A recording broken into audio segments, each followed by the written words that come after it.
Javier, eta ongi etorri denoi, Portugalete oroituz elkarte aldetik, eskerrik asko etortzeagatik, eta hasiko gara. Altuagoa. Ez da entzun aurretik? Bai? Eta lehenez? Bueno, eskerrik asko denoi etortzeagatik, eta arratsaldeon, Javier, eta arratsaldeon denoi. Hasiko gara gure aurkezpena egiten. Javier Sadabagarai, Portugaleten jaio zen 1940an, bere aita Ángel Lizarrakoa eta ama Faustina Bakiokoa. Nace en Portugalete en 1940 y su aita Ángel de Lizarra y ama Faustina de Bakio, él los quiere presentar y por eso estoy aquí para decirlo. Bueno, batxillerroa aretan ikasi zuen eta ondoren Komilla, Salamanca eta Erroman unibertsitatean ikasi zuen. Alemanian doktoreagoa egon eta unibertsitate autonomoan aurkeztu zuen eta ikasle laguntzaile bihurtuz. Geroago katedra lortu zuen eta bertan etika irakatsiz du 30 urte baino gehiago erretiro hartu arte. Estudia bachiller en Las Arenas y después en las universidades de Comilla, Salamanca y Roma. Prepara su doctorado en Alemania y presenta en la Universidad Autónoma, donde se convierte en profesor ayudante. Obtiene la cátedra más tarde y en ella ha enseñado ética durante más de 30 años hasta su jubilación. Ia berrogei liburu idatzi ditu, bai adituentzako filosofiaz, eta bai publiko handientzako gaiez. Hitzaldi asko eman ditu Espainiako aldetik eta beste herrialde askotatik, eta irrati eta telebistako eztabaida askotan parte hartu du, baina prentsa idatzitan bebai. Ha escrito más de 40 libros, tanto de filosofía para especialistas como en temas para el gran público. Ha dado muchas conferencias en España y otros países y ha participado en numerosas discusiones en la radio y la televisión y sobre todo en la prensa escrita. Zerbait berria ekarri dituen gaiak etika, erlijioa, filosofia, bioética eta eguneroko bizitza dira. Los temas en los que ha aportado algo nuevo, según lo que nos quiere contar él, son ética, filosofía de la religión, bioética y de la vida cotidiana. Madrilen bizi da, baina bere bihotza esaten du Euskal Herrian eta atletiarekin dagoela. Iaz, gure klub honetako urrezko lehoia eman zioten, orgulloso porque, aunque vive en Madrid, su corazón, él dice que está en Euskal Herria y con el Athletic, y el año pasado recibió el León de Oro. Gaurko hitzaldia nazionalkatolizismo buruz da, Estatu Espainiakoa eta Euskal Herrian. Eta bebai bera gure da berbain laizismo buruz. Bueno, nideko tamen gauza bat, badakizu euskaraldia hasiko gala laster, eta, bueno, bera pizka bat mantentzen du ondino euskera jakitea, eta, bueno, epiniko txe, lehengo txapa epintzen dana euskaraldian, bera aukiko deu.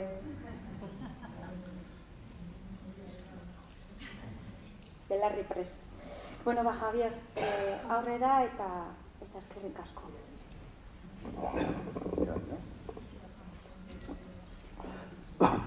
Bueno, arratsaldeon, denoi, y te había preparado una cosa de posi, etorri y tal, berriro, pero como me iba a salir mal, pues lo dejo naico y perderás, ¿no?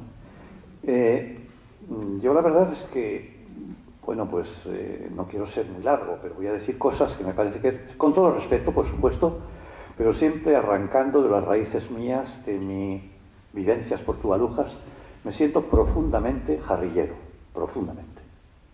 Y para mí el placer, no hace falta que lo pondere mucho, es grandísimo el estar aquí.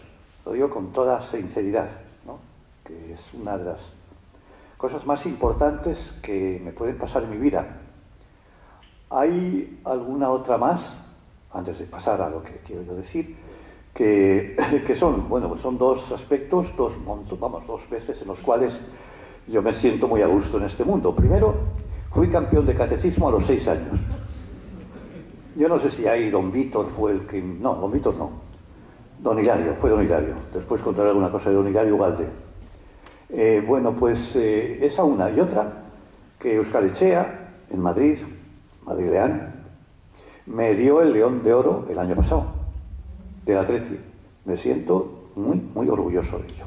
Bueno, y voy a decir también, bueno, que estar aquí, pues, hay tantos buenos amigos que algunos simplemente voy a nombrar ahora, después alguno más, después. Hombre, que esté mi hermano Ángel, pues siempre es un placer, ¿no? Que esté mi sobrino Eneco, pues también. Que esté Chema Lorente, que estén todos los del Ojillo, y que esté mi querida Ana, que no es de Portugalete, pero ya desde hoy podemos tomarla como tal, pues también, ¿no? Y muchos más que tendría que nombrar en este momento aquí, pero bueno, que quede eso antes de pasar a algo más. Y lo que voy a decir lo voy a hacer, vuelvo a repetir, que de la manera más sincera, más directa. Yo voy a hacer lo más claro posible. Ahora, Einstein decía que él iba a ser siempre lo más claro posible, pero más no. Bueno, yo no soy Einstein, pero tampoco lo que voy a decir me parece que sea especialmente difícil, y además voy a ser bastante anecdótico y con puntos que después pues podemos recrearnos en ellos, discutir, hablar o simplemente pues irnos al pincho del momento, ¿no? De turno. Y son recuerdos, hay muchos recuerdos, aquí mucho oroich, ¿no? Mucho recuerdo. Bueno, y muy encantado, por supuesto, y muy agradecido, eskerrik asko, a Mavi, por la presentación, por todo lo que ha hecho, para que después nos veamos aquí, ¿no? Pues, eskerrik asko. Bueno, yo voy a dividir lo que voy a hablar en tres partes, ¿no? Y, bueno, pues, la primera va a ser, lo digo ya, una introducción, no sé si larga o no, pero sí, a lo mejor un poco larga, en la que voy a recordar, bueno, como el tema es nacional catolicismo y por otra parte algo de laicismo como complemento, voy a decir también, pues la primera parte voy a hacerla como una especie de introducción un poco larga a cómo yo he vivido en Portugalete y después no, fuera de Portugalete, ¿no? También, pero menos. Y además estamos en Portugalete y ahí quiero centrarme en el nacionalcatolicismo. Bueno, el nacionalcatolicismo es un término que ahora voy a decir enseguida cómo hay que verlo, cómo se puede dividir, yo voy a decir cómo lo he vivido, ¿no? Entonces, bueno, y después, naturalmente, ahí se ha escrito bastante sobre ello. Hay un libro muy recomendable, que es de Álvarez Volado, ¿no?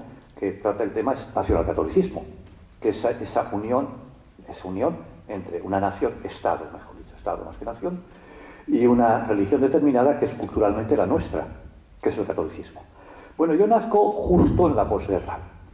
En la posguerra yo tengo unos recuerdos un poco tristes. Había hambre, había bastante hambre, había una situación de deterioro grande, todavía estaban muy recientes las heridas y algunas muy fuertes de lo que fue la guerra civil, el alzamiento militar. Y bueno, pues todo eso está ahí como muy presente. Entonces, lo que yo, desde el punto de vista así, introductorio, anecdótico y sin llegar después a lo que puede ser, bueno, lo que debe ser, que es el nacionalcatolicismo, cómo hay que entenderlo y cómo habría que de alguna manera interpretarlo. ¿Y qué puedo decir yo al final respecto a aquellos amigos que sois vosotros que estáis en Portugalete y muy especialmente a los amigos que a la Casa de Cultura que me han invitado a hablar aquí? Bueno, yo las anécdotas serían muchas, muchísimas, en un ambiente, por cierto, de mucha represión. Eso es así. Yo vi los desfiles de falangistas, no falangistas, militares, desde el balcón de mi casa en el Ojillo, por cierto, soy del Ojillo, y pues lo recuerdo, pues naturalmente como algo un poco gris, negro, y al mismo tiempo también con mucha cercanía a aquellos amigos que tenía, aquellas familias con las que estaba, algunas se recordaba antes, algunos amigos aquí, pero sí que tengo que decir que había un nacionalcatolicismo fuerte. Después, insisto, voy a decir cómo hay que diferenciar al menos dos tipos de nacional religión, ¿no? En este caso sería nacionalcatolicismo. En algún aspecto, yo creo que lo que voy a contar ahora, si no definen, por lo menos una descripción bastante directa de lo que ocurría. Yo lo que quiero decir es que estaba ahí, metido la religión en todo. La iglesia, la iglesia, el cantón de la iglesia, en donde yo pasé muchos años de mi vida adolescente y sobre todo más casi niñez, bueno, pues configuraba lo que era el centro del pueblo. Allí estaban los curas, los recuerdo a todos. A Teresitao, a don Hilario, que nos hacía unas confesiones. Les voy a contar algunas confesiones que le hice, para no creer, ¿eh? Bueno, que se tiraba horas y horas ahí, mientras estaban las señoras esperando para ir a hacer la cena. Pues no, mi madre decía, era un chozolo. Bueno, pues era un chozolín, ¿no?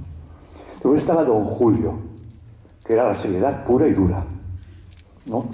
Y que además nos hacía, él recitaba al final la oración por España, con lo cual la gente que era o del PNV o de la Bercharri, ¿no? Pues se salían algunos y otros tenían que tolerar. ¿Cómo no tolerar? Se tenía que tolerar todo, casi todo, muchas cosas. Después la escuela, venía ahí don Marcelino, que era entonces el organista, venía don Julio, o el que correspondía, a darnos el catecismo. Nos enseñaban la historia sagrada, nos hacían cantar pues cantidad de cosas, flores a María. Es decir, todo el ambiente era un ambiente religioso y en ese sentido una religión concreta y determinada, que es cristiana y concretamente el catolicismo. Bueno, pues eso era en donde abundaba todo lo que acabo de decir. No me lo he inventado, lo he vivido y muchos de vosotros lo habéis vivido y si no lo habéis oído muy de cerca.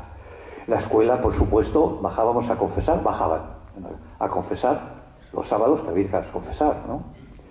Bueno, esto era el ambiente en general, ¿verdad? Incluso cuando venían, eran claretianos, yo creo, ¿no? Los que venían en misiones a Portugalete ponían los altavoces, había procesión, había de todo, ¿no? Pero todo tenía que ver siempre con la iglesia, ¿no? Me he dejado algún cura por ahí y había uno especial, que era Chopitea, don Ángel Chopitea y Mújica, que era del Queitio, por cierto. Y este era como un cardenal, igual que un cardenal. Él tenía la última sacristía, él mandaba, él era un pope en el pueblo, ¿no? Era don Ángel, bueno, todo el mundo tenía que tenerle una consideración enorme a don Ángel. Él lo jugaba muy bien, ¿no? Después he visto cosas de él escritas yo me acuerdo de todas, porque además, como no, me confesé solo 2 veces con él, porque además tenía un confesionario especial. Normalmente íbamos donde don Víctor, que te echaba enseguida, pues como antes, ¿no? Yo, don Julio, fui una vez y ya no volví, porque yo dije una vez, en mi ingenuidad de 7 años, me acuso de haber visto a una mujer embarazada. Y me dijo, así no puedes ir al cielo. Y dije, joder, pues lo tengo mal, ¿no? Bueno, entonces, don Ángel Chopitea estaba ahí como uno de los curas fundamentales. Estuvo, parece que a punto de ser obispo durante 3 veces, en las termas aquellas que las hacía el franquismo, por cierto, ¿no? Después estaba la Falange, naturalmente, pero el carlismo o aquellas posturas más cercanas al PNV, o más, bueno, pues dentro de lo que es la tradición abertzale, en sentido amplio, pues a veces se refugiaban, o nos refugiábamos más en la acción católica. Entonces había unas ciertas diferencias que reflejaban muy de lejos, lo que pudo ser la Falange y el carlismo en la parte de la derecha, que da el golpe. Bueno, entonces ese es el mundo en el que me tocó vivir. Por cierto, no he dicho ya lo he dicho, no lo voy a volver a repetir. Ahí había un cura, al principio, cura obrero, después una persona excepcional, que era Perico Pedro Solabarría Bilbao, primo mío, y estoy orgullosísimo de ser primo, de haber sido primo para mi hermano mayor es Ángel, que está ahí, pero un padre especial fue Perico Solabarría, y al cual le estoy muy agradecido. Bueno, también tendría que citar al que después fue asesinado en El Salvador, el Yacuría, allí con sus padres, don Ildefonso y doña María. Entonces, y tenía un hermano Chus, que era un tipo excelente, por cierto, excelente Chus. Pero Perico, yo quiero recordarle, no solo porque es de Portugalete, también, sino por alguna cosa más que yo quisiera decir. Primero me enseñó, no digo que en orden ni cronológico, siguiera al revés, simplemente que me acuerdo de yo bien, era, por una parte, una persona que me hizo amar a Euskal Herria. A Euskal Herria. Él fue un hombre que, como tantos más, nos hemos desarrollado, hemos crecido en lo que puede ser una comprensión mayor de lo que ha sido todo esto, de lo que ha ocurrido, de lo que después ha sembrado la semilla de lo que es.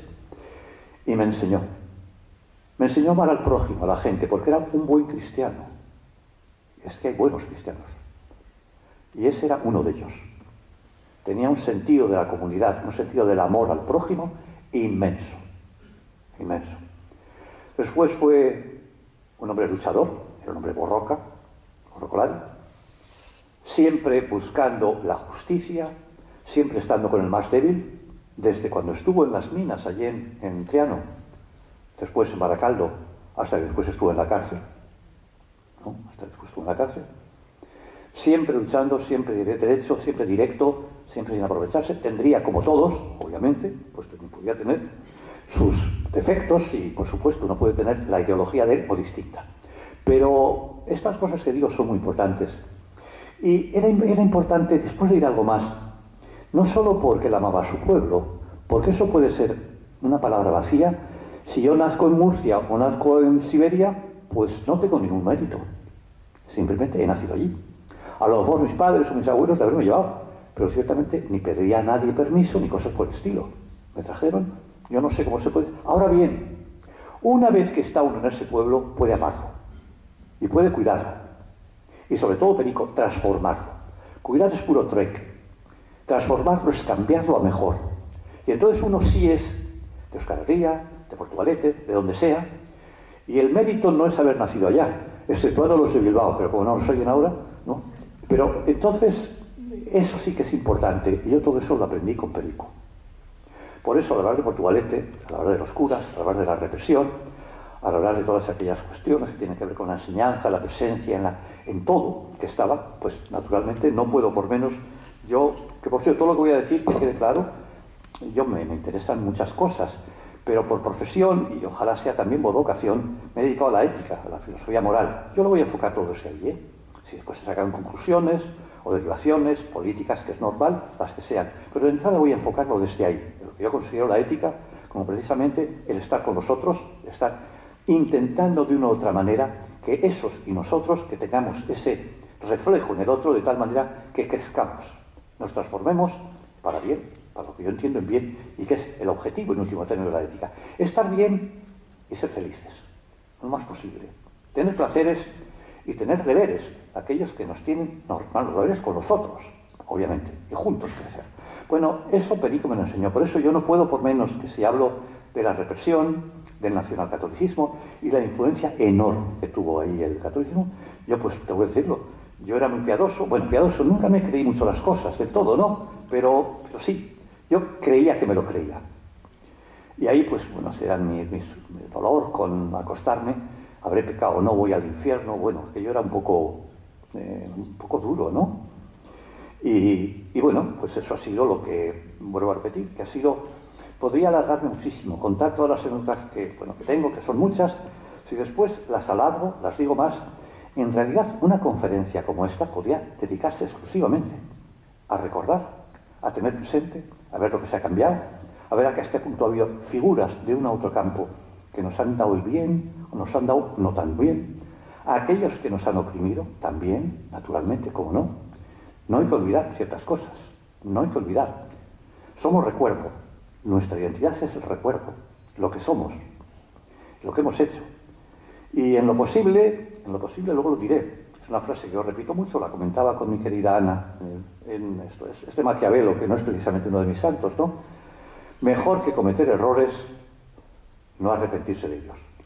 Entonces hay que aprovechar aquellos errores que hayamos cometido, o que hayamos cometido, para no repetirlos, para crecer, como he dicho antes, me parece fundamental, ser más humanos, en lo que nos ha tocado en este mundo estar, ¿no?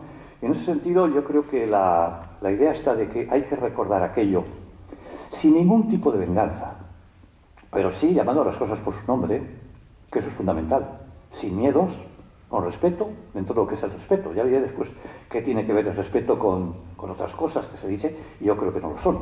Pero bueno, eso que es lo que yo quería decir en esta pequeña introducción, una introducción un poco larga, una introducción que quería decirla desde mí, desde mis vivencias, de mis experiencias, desde mis grandes amigos, de mis hermanos, mi familia, mis grandes amigos.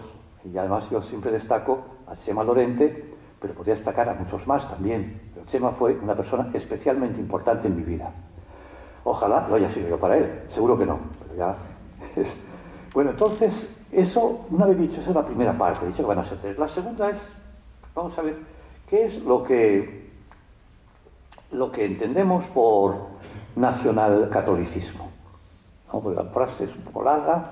Mirad, hay 2 maneras de hablar del nacionalcatolicismo, que después voy a decir que se incrustan una con otra, ¿no? Y que nosotros, en lo que hemos vivido en este mundo de Portugalete, en Euskal Herria y en el mundo entero, porque después pondré un ejemplo también. Una sería aquella según la cual la religión usa al Estado, se impone la religión, y hace que el Estado, en el caso del franquismo, pues quiere darle su estructura, la suya, pues verá la religión y dice, aquí me presento yo, y veréis qué bien vamos a recuperar nosotros todo aquello que ellos consideraban que era lo que había que tener, ¿no? El franquismo ha sido eso, en buena parte, no toda. La utilización de los militares, que muchos de ellos eran masones, y que no, bueno, pero es que a la religión dijo, es que me da igual, o le vino bien. Ahí tuvo una importancia especial, una carta de Pío XII, que había que recordar estas cosas, en donde 2, 3, el tercero no sé quién fue, obispos españoles, uno era Olaechea, que por cierto de Baracaldo, y otro era Daniel, fueron al Vaticano a estar con Pío XII para que hiciera una carta haciendo cruzada, lo que había sido esa guerra, hacer la cruzada. Y claro, entonces ellos, y Pío XII parece que era muy vivo, era muy diplomático, decían, no me queda bien esto, porque además tenían mucho miedo en herir a los vascos, especialmente, claro. Como el PNV había estado con la República, pues bueno, había un poco de miedo. Y siempre se decía que esto era muy católico, pues había ese miedo.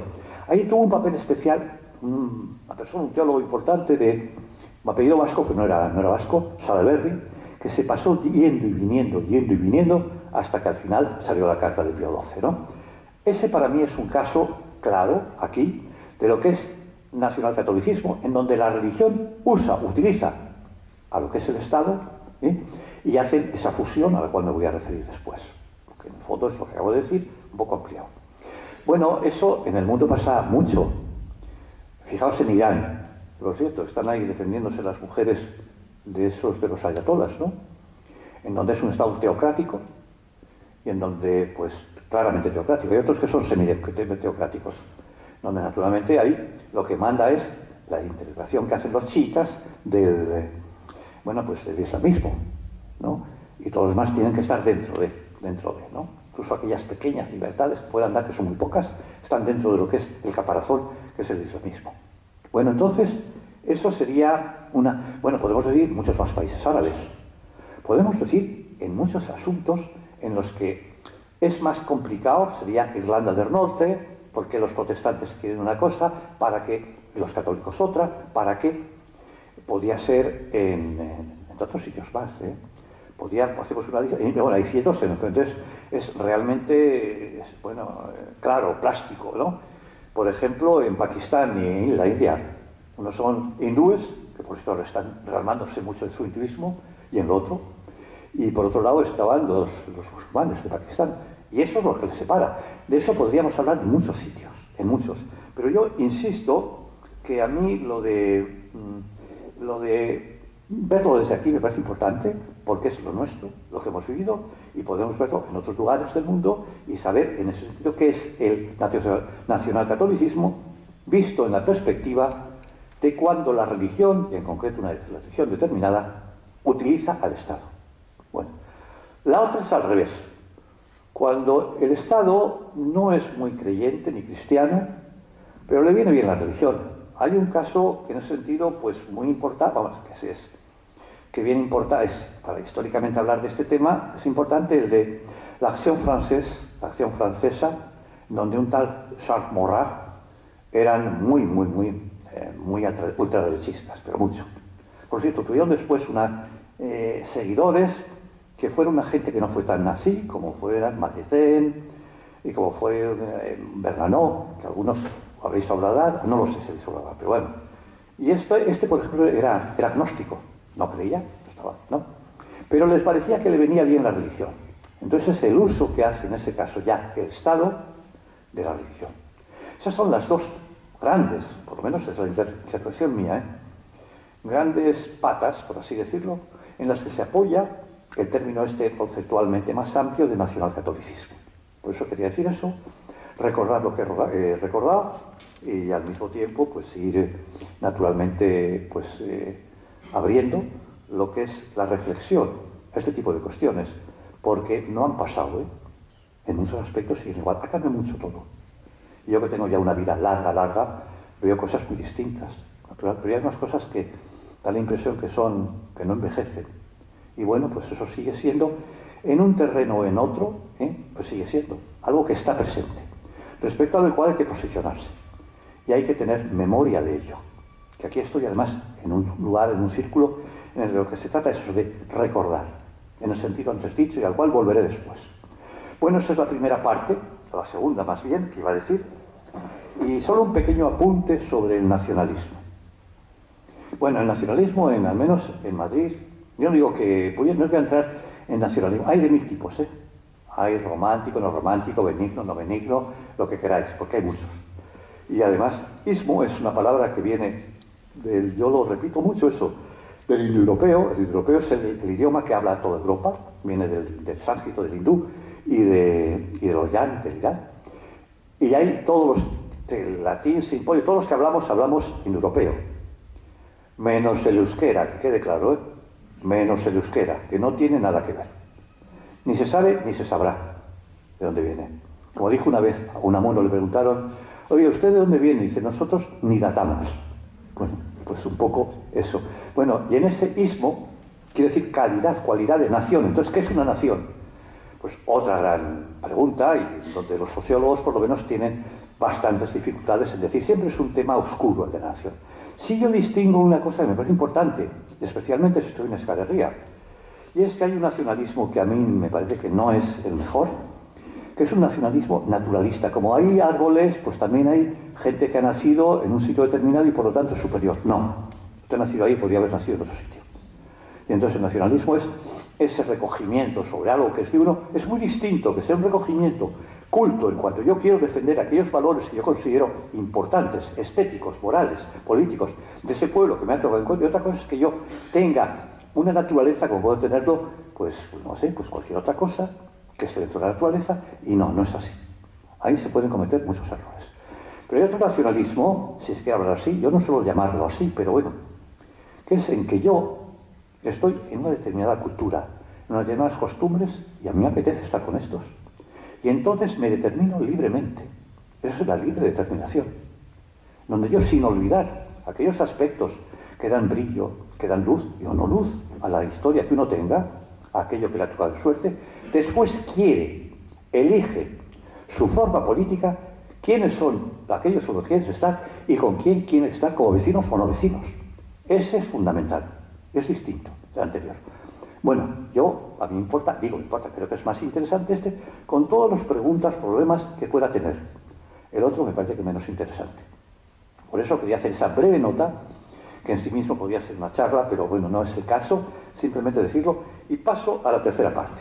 La tercera parte la voy a decir una vez que he hablado de la actitud religiosa, de aquella religiosidad que no se nos inculpaba, el rosario en casa, tantas cosas más, que serían tantas las procesiones. Bueno, sería un rosario, nunca mejor dicho, el rosario de no acabar, ¿no?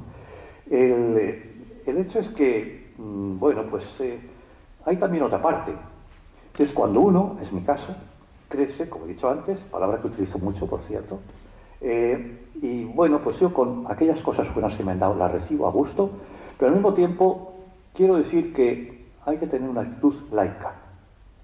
¿Laica? No voy a entrar en la fe de cada uno, Dios me libre, cada uno que tenga la que sea. Pero la actitud laica, que es una cuestión ética y política. Por cierto, cuando hablo de laica, hay a veces gente que une laicidad y laicismo. Dice que lo importante es hablar de laicidad, que es lo neutro. El laicismo sería una actitud agresiva contra la Iglesia.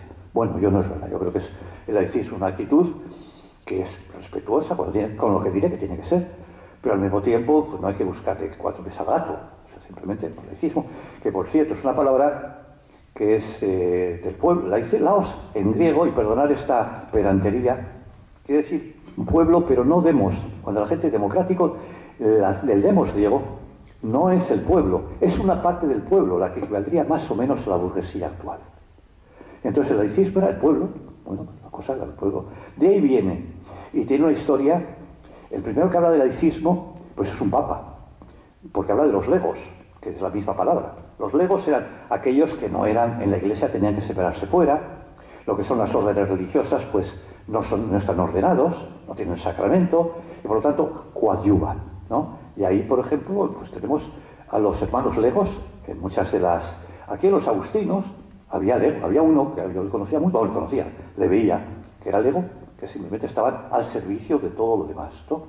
De ahí viene, pero después va adquiriendo eso un cariz muy especial, que es con la Ilustración francesa, en donde hay una revolución ilustrada, de la Ilustración, hay que saber, contra la Iglesia, buena parte contra la Iglesia, pero eran creyentes, muchos de ellos, otros, ¿no? Pero un creyentes, qué sé yo, más, digamos, racionalizados, etcétera, ¿no?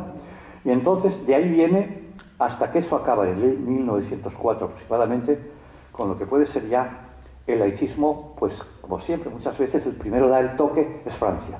Fue en Francia, se establece el laicismo de una manera ya, digamos, organizada, lo establece un tal Ferry, que por cierto, él no era cristiano. Es decir, separación tajante entre la Iglesia, la religión y el Estado. Cada uno tiene su campo. Ese es, en buena parte, el laicismo. Que usted repite. Y en el laicismo yo añadiría algo que no se dice. En el laicismo, en la vida pública, lo que dice es que uno no tiene que venir con grandes verdades, con la gran verdad. Si usted la tiene, pero que no puedes imponerla, ¿eh? De ninguna manera. Ni en esto, ni en una cantidad de cosas que en este momento me acuerdo de ellas, especialmente viendo a Chema. Usted no imponga eso en la eutanasia, ¿eh? Con todos los problemas que pueda tener, pero no imponga nada. Las verdades todas son con minúscula. Todos tenemos verdades, pues las máximas que podemos, y tenemos que intercambiarnos. Y bueno, y a ver qué dice uno, escucharle y volver a hablar y no machacarle. Bueno, entonces, en ese sentido, la primera cuestión que hace el laicismo es las separaciones entre lo público y lo privado. Y eso es importante. Cuando digo lo privado no quiere decir que uno no pueda tener su exteriorización, claro que puede tenerlas. Lo que quiere decir que eso privado no se imponga a lo público. Y que lo público es un terreno en el que valen todos, creyentes y no creyentes, todos. Ahí eso es lo público. Por cierto, donde tenemos que estar. Todos vivimos en lo público. Dentro de mí, dentro de todo, cada uno vive lo que le da gana, lo que pueda, lo que sea. Pero después estamos con los otros, ¿eh? Y nos entendemos con los otros. Y usamos palabras que todos entendamos. Bueno, por lo menos que se entienda, que se entienda.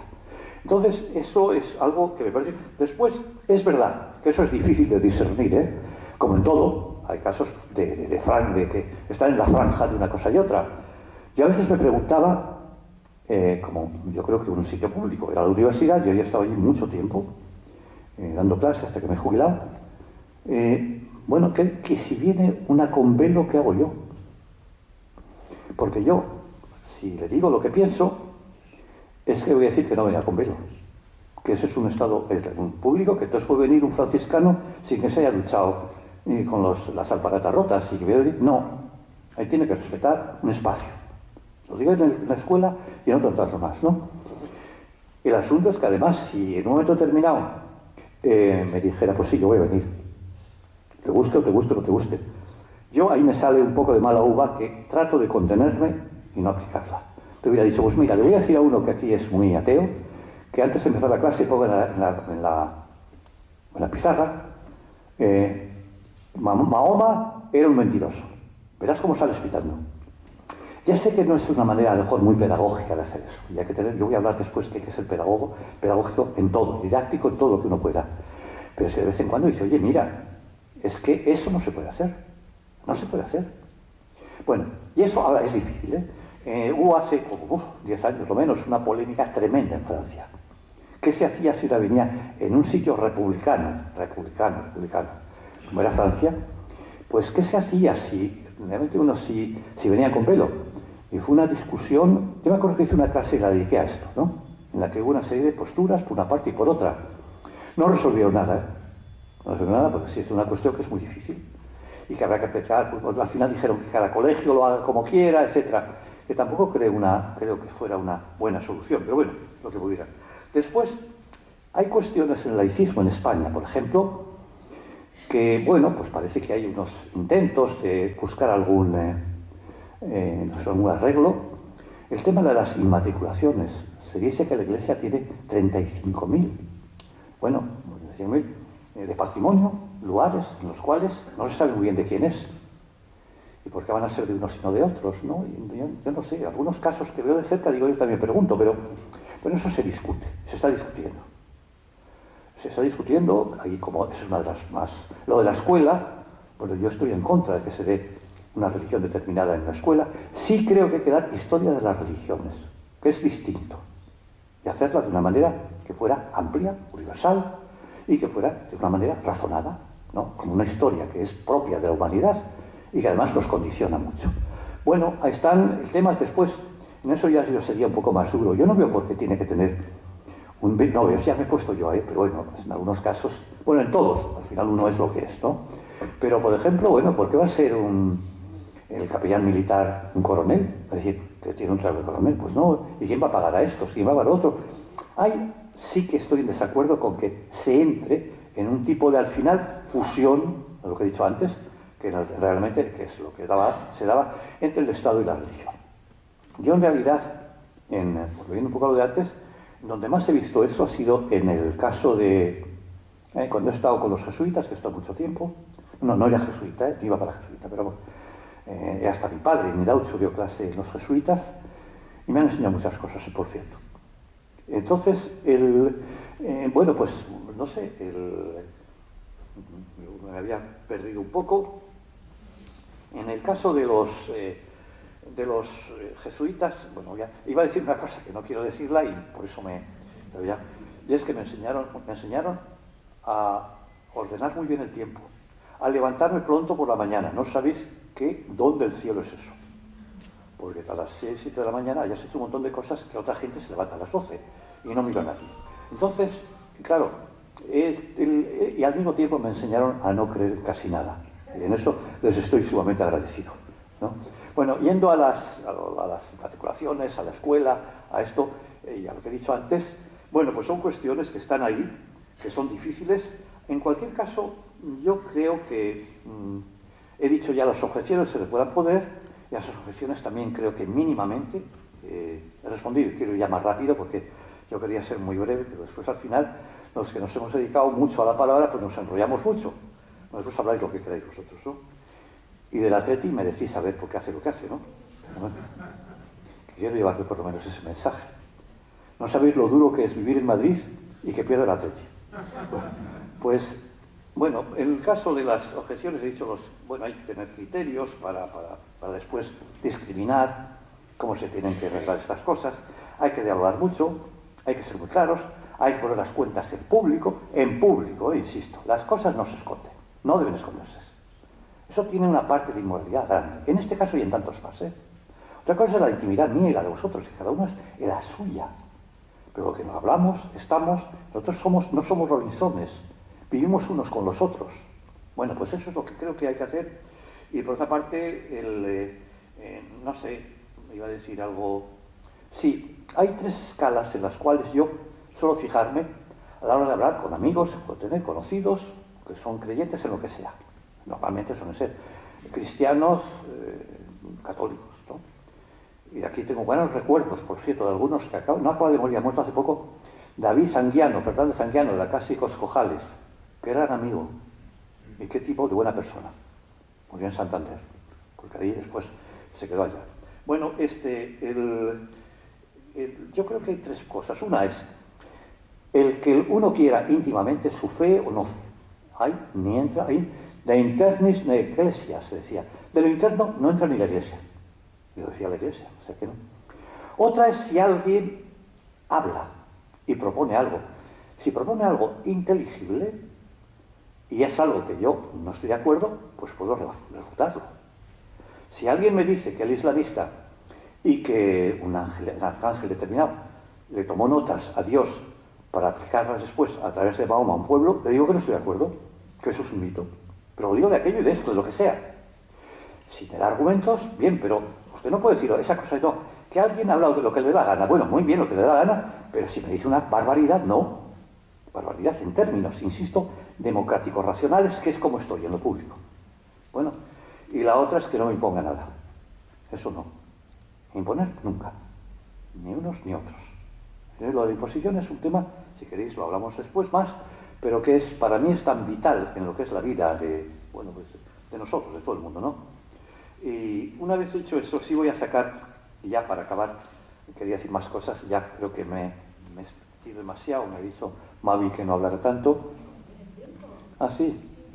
Bueno, tampoco nada, pues bueno, en cualquier caso, vosotros, el grupo que estáis aquí, y los Barbies, y otros tantos más, sois grupos que estamos, es una idea de, lo digo sistema desde el punto de vista sociológico. Es un conjunto de personas que tenemos, bueno, pues una cantidad de relaciones que nos unen. Bueno, de hecho nos unen, están en un sitio o en otro, y hay muchos sistemas que a veces concuerdan con un país, otras veces menos, otras veces es ocasión de disputa, bueno, pero dentro de ese sistema en el que estemos, y cada uno defienda sus razones, hay pequeños movimientos, son los movimientos sociales. Esos son muy importantes, ¿eh? Son los movimientos que tienen la oveja cerca del pueblo.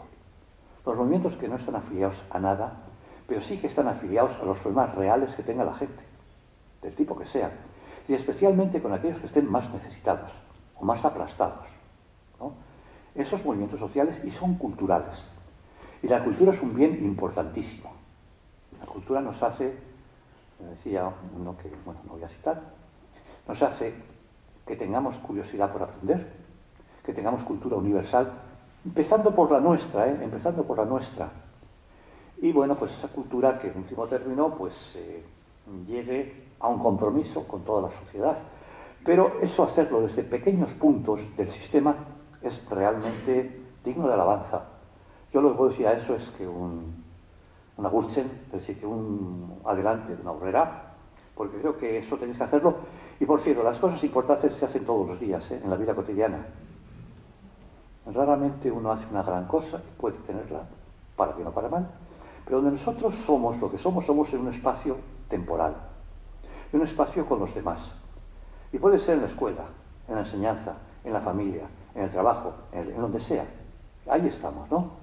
Y comprometidos siempre con una idea que tengamos de una sociedad a transformar, no al trueque puro y duro, sino a transformar a aquella idea que tengamos de una sociedad más justa, más interesante, y que nosotros podamos aportar desde esta parte pequeña o pequeña, pues me parece que es lo que tiene que tener un grupo, y ojalá lo hagáis, seguro que lo hacéis, y a la gente que conozco seguro que lo ha hecho y lo sigue haciendo.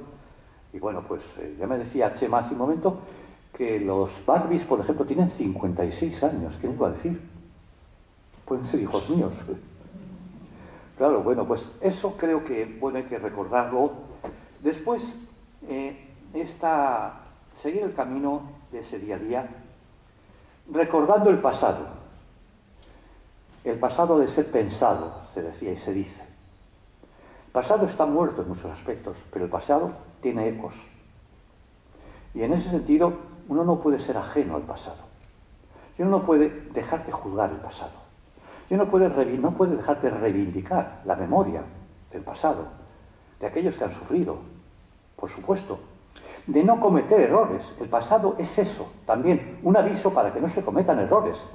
El pasado sabemos lo que ha sido, el futuro no sabemos lo que será. Pues que no se repita lo que mal hicimos en el pasado y que se genere aquello que verdaderamente nos importa, es bueno, interesante, en ese futuro.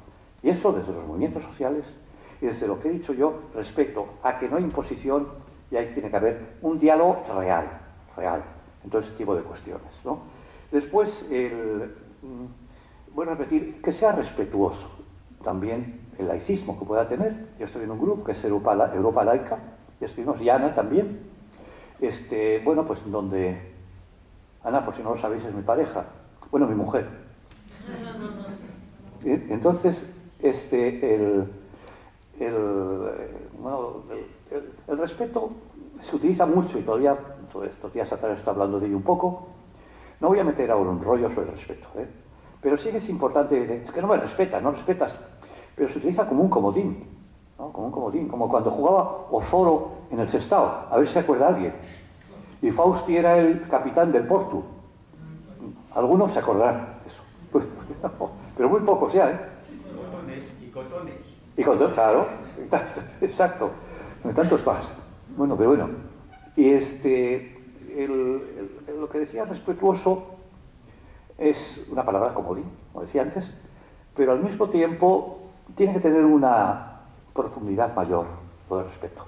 No voy a hablar de su etimología. Su etimología es como respecto a es colocarse respecto a una persona entera, no tomarse parcialmente. Le respeto cuando le tomo en toda su totalidad, no le respeto como una parte nada más, ¿no? Porque la voy a parcelar, la voy a desunir.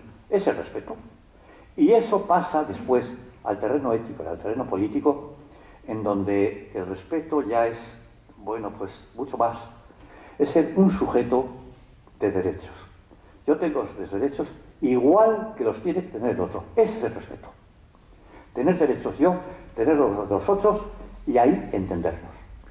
Y luchar por eso. Lejos estamos, lejísimos. ¿Soy pesimista? Pues sí, el pesimismo es una actitud psicológica, ¿no? Desde este punto de vista de probabilidades, si veo el pasado, pues no soy muy optimista. No de cualquier sitio en este mundo, en este momento. Confusísimo mundo. Desajustado mundo. Ahora, siempre me queda una cierta utopía, que no quiero perderla nunca. Quiero ser joven. No lo soy, pero quiero ser joven. Y mantener esa utopía de decir, el futuro puede ser distinto a lo que ha sido y puede ir a mejor. Vamos a dar el primer paso. Voy a acabar ya con un moto, una sentencia de Bergamín. Bergamín fue un personaje importantísimo, gran personaje. Y que, por cierto, cuando, en la transición, él se marchó de Madrid, se vino a vivir y murió allí en Fuenterrabía. Y dijo aquella frase de, mi mundo no es de este reino. Y se vino a Euskal Herria. Bueno, tiene una frase, unos aforismos que a mí me parecen excelentes, por cierto. Uno de ellos está aprobado por Unamuno, nuestro paisano Unamuno. Bueno, que luchó mucho ahí dentro de lo que era precisamente su fe, su religión, etc., ¿no? Él dice, la mejor manera de servir, ser útil al universal del mundo entero, es saber ser particular. Primero ser saber particular. Es la mejor manera. Yo digo, la mejor manera de unir, servir, ser útil al mundo es ser particular. Es decir, ser primero Euskal Herria y antes de nada, Portugalujo. Eskerrik asko.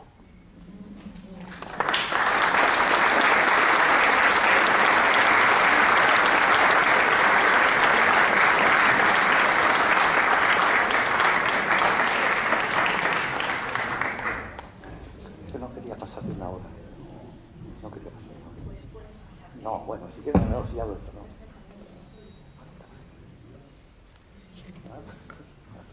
A ver, sí. Se oye ahora. A ver, va. Ahora sí parece ser.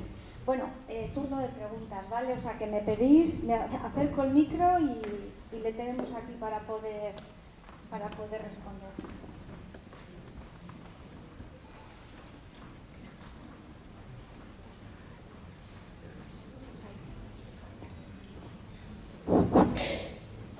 Arratsaldeon. ¿Se oye? Sí, sí. Sí.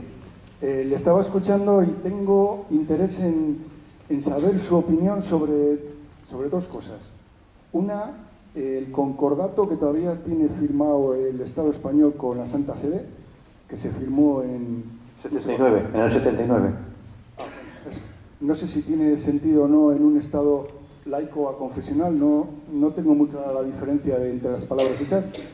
Esa es la primera pregunta. La segunda, escuchándole, me ha venido a la cabeza el tema de la ley de la memoria histórica, que se ha aprobado hace poco, donde, entre otras cosas, el gobierno más de izquierda, después desde la República, ha impedido que se pueda investigar el franquismo. Quisiera saber su opinión sobre esas dos cuestiones. Mira, yo, si voy a ser muy escueto, telegráfico respondiéndote, me parece que son dos opinión, vamos, dos importantes cuestiones. El concordato me parece que eso está de más, vamos, que incluso yo diría que es una vergüenza el concordato. Vamos a decir que, ¿por qué hay que mantener eso? Tampoco se ha hecho la ley de libertad religiosa, es decir, que no, que después no hay ganas, no hay agallas, no sé qué no hay, pero no, pues es que al revés, parece que estas cosas, pues no, ni se tocan. Yo no sé por qué esos tabúes. Pues sí, pues que vuelvo a repetir, quizás no hay convencimiento suficiente. Y otra cuestión, que España sea un país aconfesional, no lo creo. Hay la Constitución, de la cual yo no tengo ningún interés en ella, pero sí, el artículo 16.1 dice cómo hay que favorecer al catolicismo. Y es más, hay algunas cosas que son claras. Las procesiones, la tradición, lo que le da la gana, ¿no? Ahí están, intocables. Si en este momento unos laicos o unos ateos hacen una procesión, van a decir que va contra el sentimiento mayoritario, totalmente religioso. Bueno, pues me parece que todo eso está desfasado, como menos desfasado. Esa es mi opinión, un poco tajante, rotunda, pero opino. Después, respecto a lo otro, en lo que me dices tú de la ley de memoria histórica, me parece muy bien que la hagan. Yo lo que pasa es que insistiría más que en algunas cosas muy concretas, de los muertos, de las comunidades, que está muy bien recuperar aquello, o el Valle de los Caídos, lo que sea, pero hablar más de las cosas que aquí han salido, al menos como sugerencia. Porque yo veo poco que se hable de lo que ha pasado, ¿eh? Se habla muy poco de lo que fue la República, por ejemplo. Bueno, yo no voy a decir que unos eran unos santos y otros no, pero aquí han ocurrido cosas que están detrás y que la memoria tiene que recogerlo también. Y en ese sentido, yo no creo que este sea el gobierno más de izquierdas, yo no lo creo, ¿eh? A mí los gobiernos republicanos me parecían más. Yo de izquierdas le veo muy poco, lo digo sinceramente. Yo la entiendo por izquierda otra cosa. Yo no sé, no creo que la izquierda pueda tener las cosas que tiene. O sea, espectáculos como estamos viendo en este momento, con eso del Poder Judicial, como es una cosa, me parece un espectáculo de vergüenza. Pero de vergüenza. O sea, que hay unos jueces, que la justicia es ciega, por cierto, que tienen que atender a los progresistas o a los conservadores, pero ¿dónde estamos? Eso es izquierda. Y tantas cosas más, que podría decir que modificaciones había en aspectos fundamentales de la enseñanza, de la reforma agraria, que la hizo la República, claro, de todo ese tipo de cosas. Entonces, pues te digo lo que he dicho en la primera intervención, ahora que te hablabas tú de la ley de memoria histórica, pues también me quedo también, no perplejo, en mi caso lo entiendo, desgraciadamente lo entiendo, porque tampoco me he fiado mucho que las cosas iban a cambiar tanto. Me dirás que soy, pues lo que sea, pues soy el que soy, no el que soy, que eso es la Biblia, ¿no? No, eso es lo que te quiero decir.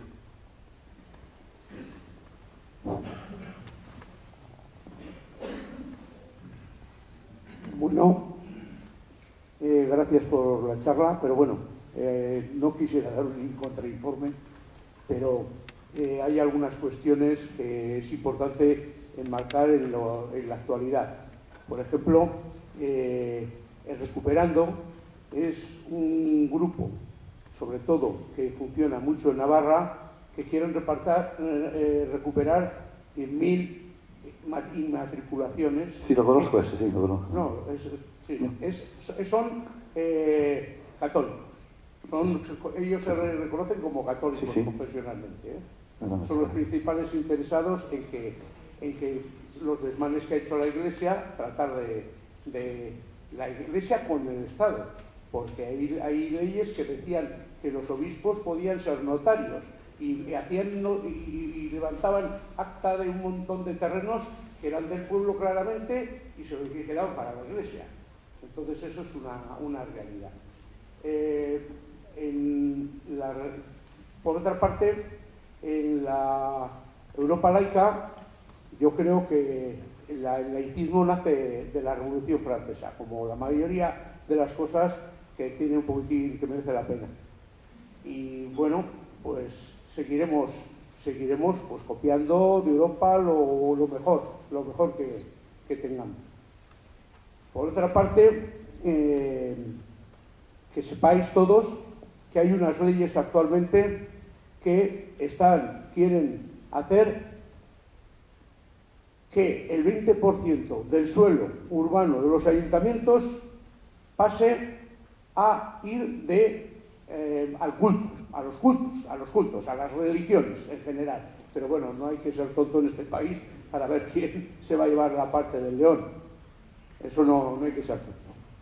Bueno, y repito, gracias. El día 10 hay de Europa Laica una manifestación a las 7 de la tarde en la Plaza Moyúa, frente al Gobierno Civil.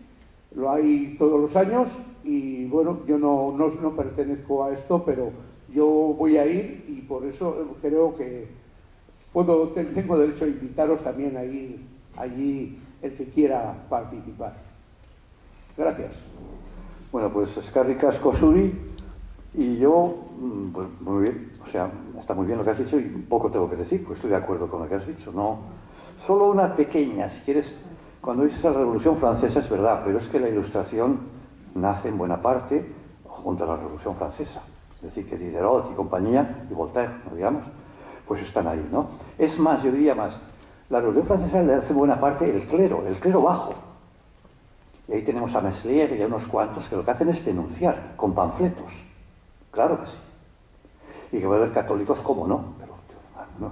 Que puedan tener en este momento y estén haciendo cosas, como tú has dicho. Nosotros que estamos encadenados en Europa Laica, tenemos el grupo en Madrid. El grupo en Madrid. Tenemos tenemos una... Se ha publicado, por cierto, ya que has dicho eso, se publicó una... Ética Laica se llama, y vamos a ver cuál es el subtítulo, yo no me acuerdo.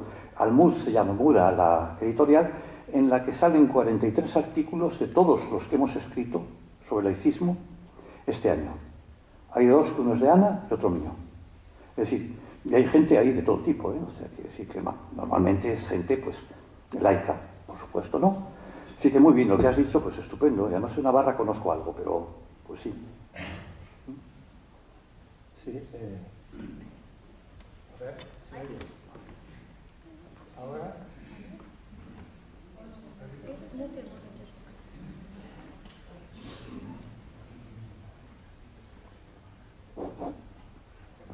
Vaya, Arratsaldeon. Oye, estoy de acuerdo contigo en la necesidad de recordar el pasado, pero me parece a mí que no se trata solamente de recordarlo como algo neutro, porque nosotros hemos sido parte de ese pasado, y en lo que respecta a la influencia que ha tenido ya en los que ya pues tenemos unos años y hemos vivido la niñez y la juventud y parte de la edad adulta bajo el nacionalcatolicismo, pues creo que debemos también ser conscientes de que nos ha hecho mucho daño. No sé si a cada uno tendrá rencor o no tendrá rencor, será cosa personal, es un sentimiento como otro cualquiera, pero creo que debemos ser conscientes todos del daño tan enorme que nos ha hecho el nacionalcatolicismo a los que tenemos, vamos a decir, más de 50, 60 años, por el miedo al infierno, por la abrumadora presencia, como has dicho, de la religión en un montón de aspectos de la vida, por la represión sexual tan enorme que sufrimos, por las convicciones sociales y morales y de todo tipo que nos aplastaban en muchos aspectos. Y bueno, pues yo no sé si la gente se acuerda o prefiere olvidar o tiene una especie de mecanismo inconsciente de que no quiere acordarse de cosas y no quiere, porque creo que es duro reconocerse a uno mismo que hemos sido muy dañados y que si hubiésemos tenido otro entorno sociopolítico en nuestra niñez y nuestra adolescencia, habríamos sido muy distintos y eso ya es irreversible. Yo quería poner solamente dos pinceladas para que la gente se haga una idea, porque igual tampoco se recuerda esto.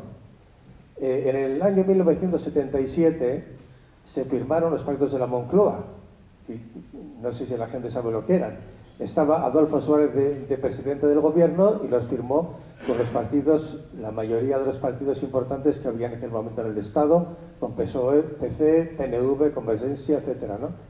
Y una de las cláusulas que se firmaron en ese pacto era que se despenalizaban el adulterio y el amancipamiento, que son, de una forma u otra, mantenimiento de relaciones sexuales fuera del vínculo matrimonial.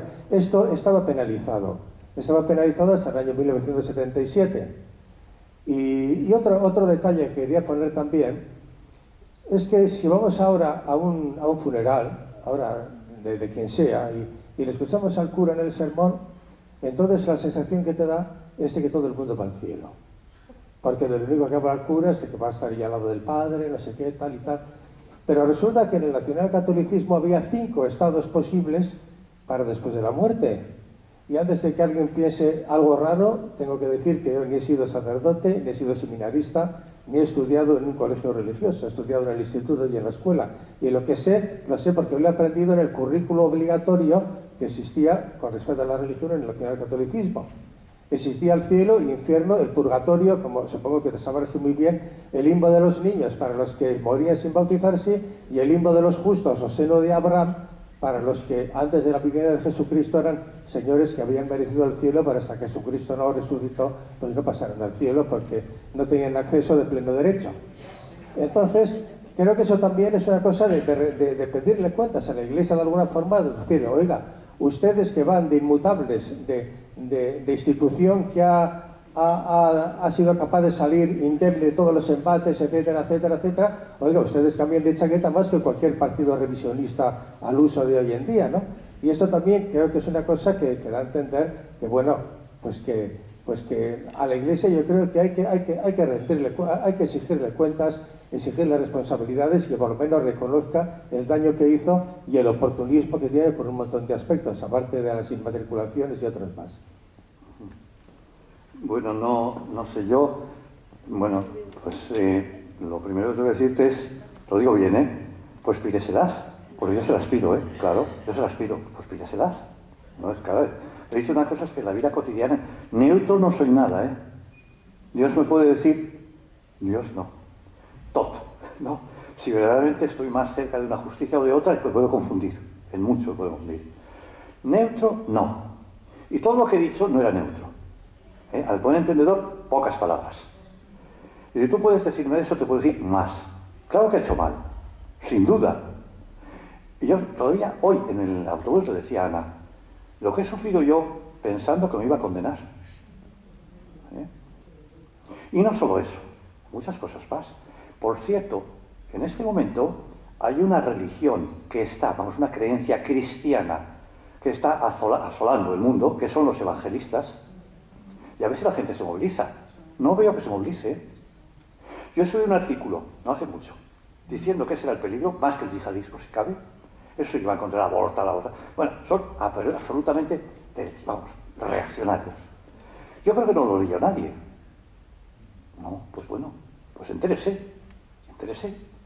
Ahora, tú lo que has dicho me parece importante, y no lo voy a repetir. Podría contar yo más males también. También digo, yo cuando he conocido un buen cristiano, o vi cualquier cosa, Joder, Perico era uno, A mí me dicen, es que no era cristiano. Bueno, ya no entro, claro, pues ya podemos poner todos los adjetivos que nos dé la gana.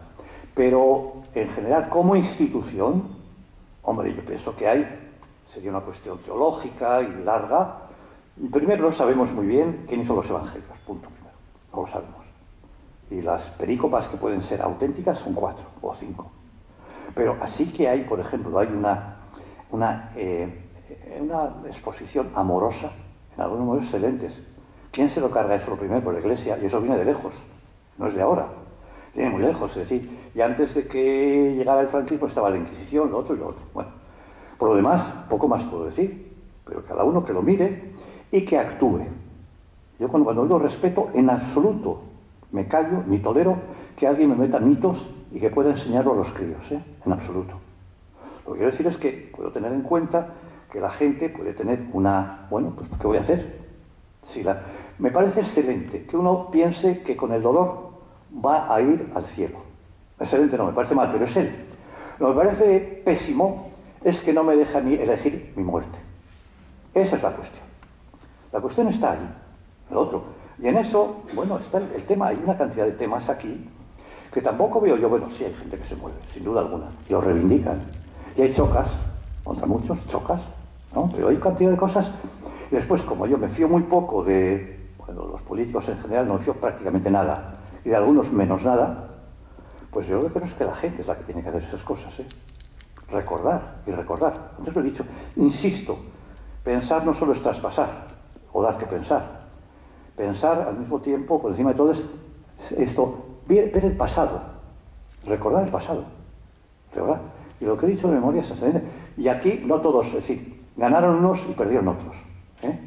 Y naturalmente para mí es muy claro quienes creo que dieron edifican, cruzada, alzamiento, golpe militar. ¿Cómo no voy a saber eso? Y el que no lo sepa, que se entere. Y la memoria histórica eso tiene que hacer. Y menos dividirse y cosas por el estilo y no salimos de aquí y tal, sino recuperar históricamente lo que ha pasado. Es ahí.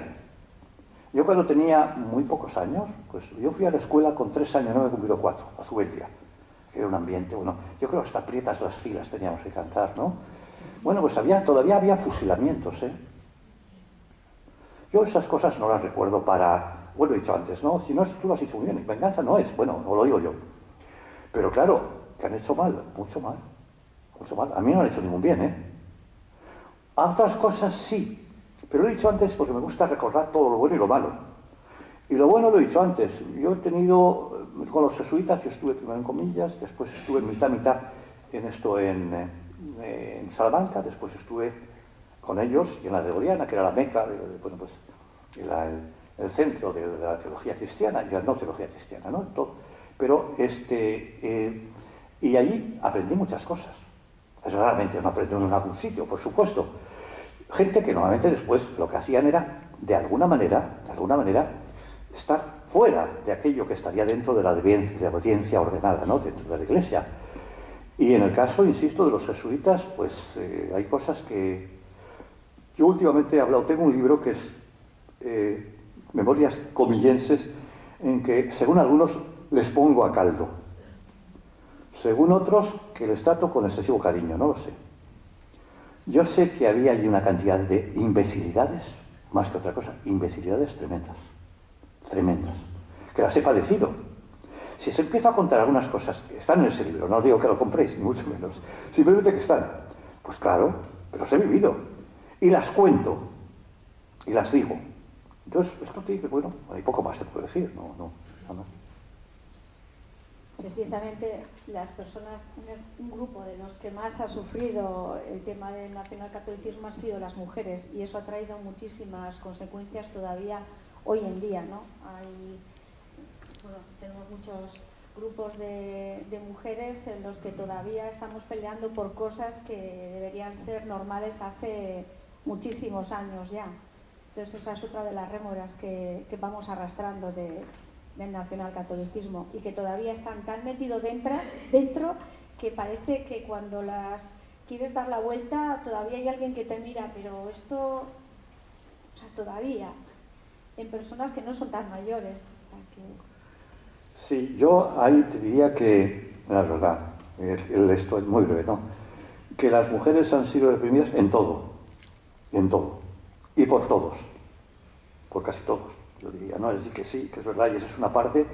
Yo recuerdo, es que claro, la situación, la mujer sí que era, hombre, ahí seguía en Pablo de Tarso, seguía pierna quebrada, era así, y tenía que ser una buena madre cristiana, y ahí tenía que obedecer al marido, y todo eso así. Yo me acuerdo de más cosas tan ridículas, como no me voy a acordar, cuando iban con velo a la iglesia, y los hombres en un sitio y las mujeres en otro. Y tantas cosas más, ¿no? Pero bueno, eso es así, y me parece muy bien que lo recuerdes, nada más. Yo quiero decir que en Euskadi había un concepto religioso alto, elevado. Es decir, yo en los años 60 era muy aficionado a la pelota mano. A la pelota mano. Entonces, en el Colegio Santa María se hacían campeonatos de pelota a mano, concretamente los organizaba el Ayalay, que por cierto lo hacía muy bien. Entonces, llegaban las 12 del mediodía, repito, las 12 del mediodía, y la pelota estaba en juego. Y el público que estábamos en el frontón decíamos, falla la pelota. ¿Por qué? Porque eran las 12 del mediodía y había que lanzar el ángel. ¿Sí? Y como yo, los de Portugalete, pues lo habremos vivido, porque estamos hablando del Colegio Santa María y de los campeonatos que organizaba en aquel entonces el ALA. Había otra cosa, hombre, podemos contar como portugalujo que somos, pues podíamos contar muchas cosas de Portugalete. Entonces, el concepto religioso era extraordinario, porque las mamás, cuando daban a luz, la primera salida que se hacía a la calle con sus niños, iban a la iglesia. Entonces, a los chavales que estábamos jugando en el campo de la iglesia, nos salía el cura de turno, llámese don Hilario, llámese don Víctor, oye, venid por favor a ayudarme. Nos daba el cirio, se encendía el cirio y el sacerdote rezaba sus oraciones. Había otra. En el mes de enero, yo creo que era en el mes de enero, cuando era la patrona de las tormentas, entonces Manolo, el sacristán, a los chavales que estábamos allí jugando, me decía, oye, necesito que me ayudes a subir al campanario, porque había que rezar el tente nube, había que tocar el tente nube, que era una combinación de sonidos de 3 campanas. Entonces había que hacer tente nube, tente tú, que Dios puede más que tú. Eso era en el mes de enero, o sea que había un concepto religioso, sobre todo en Portugalete, pues bastante elevado. Bueno. Oye, yo he cantado tente nube, tente tú, que Dios puede más que tú. No, me lo he cantado. ¿Me vas a contar? A Noé le vas a hablar de milagro, de diluvios, ¿no? No, yo lo he tocado con Manolo, hombre, ¿cómo lo voy a tocar? Y he ido con los menesianos, entonces se llamaba el Colegio Santa María, ahora son menesianos, porque lo fundó la Mené, pero bueno, me vas a contar. Es decir, lo primero que he dicho yo al principio, hay un elenco de cosas, parecen excelentes que las digáis, me digo excelentes, recordarlas, porque es así, y eso lo que habría que hacer es, a nosotros, pues ya lo conocemos, a nuestros hijos, a nuestros nietos, que lo sepan, ¿no? Efectivamente, pero podemos contar de esas anécdotas a montones, porque tú lo dices, había una especie de inundación de la religiosidad que imponían, la que imponían, que era así, tenías que hacer eso. No sé. El hermano Cirilo, veneciano, era el encargado de rezar el acto. Yo el Gumersindo es el que conozco más, que era así, el que llevaba el fútbol. De allí han salido, por ejemplo, Chusi Aranguren, que por cierto creo que falleció Chusi Aranguren, hace tiempo ya, y Ríos también.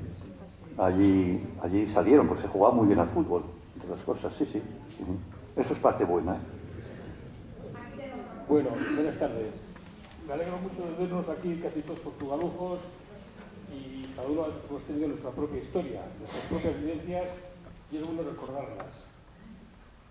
La ley de movilidad democrática que acaba de salir ahora, hace unos días, habla, y yo creo que es un paso importante. No sigue nada, La nueva ley de memoria democrática que ha salido hace pocos días, yo creo que es un paso importante y que afecta a nuestro pueblo. Que afecta a nuestro pueblo. Bueno. La ley de memoria democrática. No es la ley de memoria histórica, la ley de memoria democrática. Se llama ley de memoria democrática. Javier. ¿Y quién ha dicho lo contrario? Sí, vale. Aquí hay unas historias propias que son del pueblo, empezando desde cuando entraron los fascistas, cómo nombraron y hacían información de la gente de Portugalete, de sus creencias ideológicas, y todavía no han sido denunciadas. Entonces, creo que hay unos apartados muy importantes que hay que sacarlos a la luz pública, a nivel local. Hay que sacar a la luz pública las medallas que se han repartido aquí a los fascistas en el pueblo. Hay que sacar a la luz pública las calles que existen a nombre de fascistas. Y hay simbología fascista en Portugalete. Entonces, hay un montón de cosas que existen en el contenido de la ley de memoria democrática y que se tienen que denunciar y que luego que el pueblo tiene que participar para eliminar esa historia, esa triste historia que existe en nuestro pueblo. Entonces, hay que hablar de las realidades concretas del pueblo. Y eso es muy importante. Y aquí no estamos hablando de eso. Porque hablar de eso es hablar de la realidad. Y es emplazar al ayuntamiento a que tome posiciones cara a esa realidad. Y luego las organizaciones como Oroitus, que se preocupan de descubrir la memoria histórica, tienen una gran responsabilidad, pero desde luego necesitan el apoyo de todo el pueblo para llevar a cabo la eliminación de toda esa simbología fascista que hoy existe, bien introducida en nuestro pueblo. Luego, por otra parte, está el aspecto clerical, la relación entre el clero y el Estado. Portugalete es uno de los pueblos que más componente eclesiástico tiene. Tenemos monjas, frailes, curas. Nadie se atreve a hablar ni a denunciar la posición que han tenido esos sectores dentro del pueblo. Cómo han influido culturalmente en la educación de nuestro pueblo. No hay que ver que las monjas, las de del Carmen, la cual acudían casi todas las chicas del pueblo. Los frailes, los menesianos, los agustinos, el Carmen, las hermanas de la Caridad de Santana, que hoy tienen un poder económico importante, dominan 15.000 metros cuadrados del pueblo, tienen prácticamente el pueblo en su poder. Nadie dice nada, nadie denuncia nada. Todos pasamos en el caso. Todos aceptamos la realidad de esa. Y eso no se puede aceptar. La presencia eclesiástica del pueblo, un 30% de las propiedades del pueblo pertenecen a la Iglesia. ¿Cómo han llegado a ese poder? Nadie ha denunciado esa situación. Las escuelas municipales del campo de la Iglesia, yo tengo la posibilidad de sacar un libro que se llama Relato de una pérdida, en la cual denuncio cómo la Iglesia, y esto es en concreto las monjas, se han apropiado de una propiedad municipal. Y pienso que eso se tendrá que conocer. Se tendrá que conocer porque eso es justicia. Es justicia y aparte de todo esto, o sea, es necesario que todas estas cosas se conozcan en el pueblo. Es que hay miedo a hablar de la presencia de Jesús dentro del pueblo. Hay miedo a hablar de ello. ¿Por qué hay miedo? ¿Qué influencia tiene sobre el pueblo que hemos tenido aquí en el pueblo? ¿Cuáles son las profesiones que tiene la Iglesia dentro del pueblo? No se denuncia. Y estamos hablando de filosofía, de cosas externas. Si los tenemos aquí en casa, los tenemos a la puerta, los conocemos todos, si no hablamos de ellos. Yo lo que pido es que por lo menos se participe y se colabore en la denuncia de esta situación, tanto política, está recogida la ley de política, las medallas que tiene Portugalete, llevando a Ibarra, hijos del pueblo, por Dios, fascistas totalmente, o sea, que han colaborado con el franquismo, la represión del pueblo, su FITEC tiene su calle, todavía en Portugalete, un señor que ha colaborado en decir los fascistas contra el Portugalete. Todo esto pasa aquí, en nuestro pueblo, no tenemos que ir muy lejos, lo estamos viviendo todos los días. Entonces lo que espero es que todos pongamos nuestro granito de arena para tratar de solucionar ese problema. Nada más. No, yo solo dos palabras. Una, no me lo digas a mí todo eso, ya me lo sé. Ya me lo sé. O sea, no vas a decir...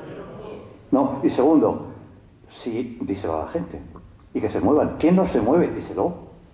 Díselo. Claro, es que eso además es lo de siempre. Es el discurso, yo lo lanzo. Que no te digo a ti, ¿eh? No lo puedo hacer yo igual. Pero claro, no se mueve la gente, pues efectivamente, ese es un problema. Ese es el problema. En todo. En todo. En todo.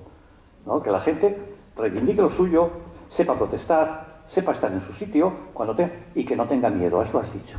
Ahí lo has dicho. Pero bueno, pues díselo y hazlo. Y poco más te puedo decir.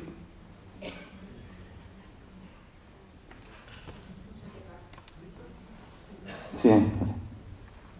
Gabón, Javier. Gabón. Bueno, aprovecho para... Pero no se oye si no hay... ¿Voy a Beto? Bien, Vale, bueno, aprovecho, porque igual no se va a dar más esta situación. Como filósofo, como pensador, ¿qué opinión? Bueno, o si podrías hablar, ¿qué opinión te merece la figura de Pessoa? Como Pessoa. Fernando Pessoa y sus heterónimos. Como pensador, como filósofo él, y también toca mucho la religión. De seguido, como si tomara el relevo que se lo toma, Saramago, que por cierto, ya lo sabrás, tuvo que huir de Portugal por el acoso brutal, por cierto, del gobierno. No sé quién estaba en ese momento, del gobierno y de sus supuestos colegas literatos. Y, sin más, igual, si podrías hacer algún apunte, porque creo que era, bueno, revolucionario sí, y creo que era creyente, no sé si cristiano, José Martí. Mira, yo, hombre, me agrada verte primero y ya hablaremos, pero a mí Pessoa, yo no soy un especialista, ni mucho menos en literatura, en poesía. A mí lo que le he leído, y creo que lo he leído bastante, me encantó, me pareció excelente. En las cosas que tiene con los heterónimos y tantas cosas más, ¿no? Hay una poesía que a mí se me quedó siempre muy grabada, que dice: en mis deseos existe lejanamente un país donde ser feliz consiste solamente ser feliz. Ese es muy de Pessoa, ¿no? Entonces, y por otro lado, yo en una de las últimas veces que estaba en Portugalete hablé en Maestro Zubeldía, donde estaba la escuela, me imagino que seguirá ahí. Que por cierto, ahí mi padre y el padre y la madre de Loli me dieron clases, ¿no? Pues terminé una frase diciendo de él. Él decía: ya sé que el Tajo es un río, pero por encima de todo es mi río. Yo digo lo mismo, iba a acabar con ella. Es decir, yo sé que Portugalete es un pueblo, pero es mi pueblo, ¿no? Y por lo demás, pues no poco más te puedo decirte que no soy, pero que lo que dices me gusta, me parece que está dentro de lo que es un gran poeta a recuperar en todo lo que se pueda, ¿no? Nada más. Javier, en principio, Javier, ¿dónde estás? Aquí, al final. Darte las gracias por la conferencia, y en tu intervención yo me he quedado con dos cosillas, que era la palabra respeto y la palabra laicismo. Y cuando oigo lo de laicismo, a mí siempre me viene a la memoria el personaje Basilio Larralde, que es uno de los señores punta de lanza del laicismo en Navarra, director de varios periódicos, fallecido a principios del siglo XX, en 1908, y lo primero que hacen los fascistas cuando entran cuando ocupan Pamplona, a finales de julio del 36, es ir al cementerio y destruir el mausoleo de Basilio. Eso era un poco más o menos lo que le podía esperar a la España siguiente, lo que iba a pasar con los laicistas y lo que iba a pasar con los socialistas. Y digo eso de lo que iba a pasar con los socialistas porque yo creo que el nacionalcatolicismo, la mayor repercusión que sucede es en aquellas familias que son socialistas, comunistas, sujetistas y todo lo que termine en ista. Aquellas familias de derechas o que eran afines a la religión lo soportaron mucho mejor que aquellas otras familias que venían de un mundo republicano. Yo entiendo, porque lo sé por mi familia, que venía de un mundo republicano, que no contrajo matrimonio los padres y se tuvieron que casar, que no estaban bautizados los hijos y los tuvieron que bautizar, porque si no las ayudas de la Iglesia se quedaban en el Preventorio de Gallarta. Yo soy hijo de un productor de Altos Hornos de Vizcaya que tuve que estudiar en los Hermanos de la Salle, y soy uno de los que por no ir a misa me dieron 3 puntos de conducta y me tuvieron que expulsar del colegio. El Nacional, pienso que mis padres, y la ideología que tenía mi padre, no sería el mejor sitio que mandarme, pero la necesidad creo que le hizo que tuviera que estudiar en el colegio de los Freyes, con todas las consecuencias futuras. Para mí fue una enseñanza del futuro. Supe lo que era la religión a partir del 2 de junio de 1970. Muy bien, mira, yo esto que has dicho de respeto y bueno, es Harry Casco, ¿no? De respeto, pues si te has quedado encantado, porque además yo creo que es una palabra importante. Has hecho ahí 2 palabras, el respeto y el laicismo, que te llamaban la atención. El respeto, que sí, claro que es importante, porque yo creo que es una forma de relacionarse con los demás como muy principal, muy fundamental, muy básica, ¿no? El respetar el ver al otro. Dentro de lo que es un poco el judaísmo, el respeto se encontraba en el rostro del otro, ¿no? Bueno, a mí me parece que es un poco muy bueno, me gusta, está bien, hay algunos que lo han desarrollado mucho dentro del campo filosófico, pero que es una palabra que hay que darle el contenido y sobre todo, pues en último término, vivirla. Y respecto a lo del laicismo, bueno, pues sí, lo que has dicho, una cosa que me ha parecido importante, yo no he utilizado en ningún momento la palabra fascismo, no la he utilizado, porque no quería empezar, bueno, pues a veces empieza uno por él. por algo que en algún sentido tenía que estar dado o en algún sentido hay que volver a ello. Yo lo que creo es que efectivamente el fascismo está a las puertas, no digo aquí en general. A mí me parece que yo a lo mejor tengo una visión especialmente apocalíptica, en general no creo que sea así, pero el avance del fascismo es muy grande. Queipo de Llano. Está de moda, ¿eh? Sí, ha salido hoy de la iglesia esta, que cuando va la Macarena, que no me salía el nombre. Una iglesia construida sobre un templo civil, un templo laico, un templo de la izquierda, construida sobre él para un personaje infame, absolutamente disparatado de la historia de este país, que yo creo que representa muy bien lo que es el nacionalcatolicismo, ¿no te parece? O sea, a mí me parece que es una metáfora, junto con Cuelgamuros o el Valle de los Caídos, ahora se llama Cuelgamuros, afortunadamente recupera su nombre geográfico, físico, digamos.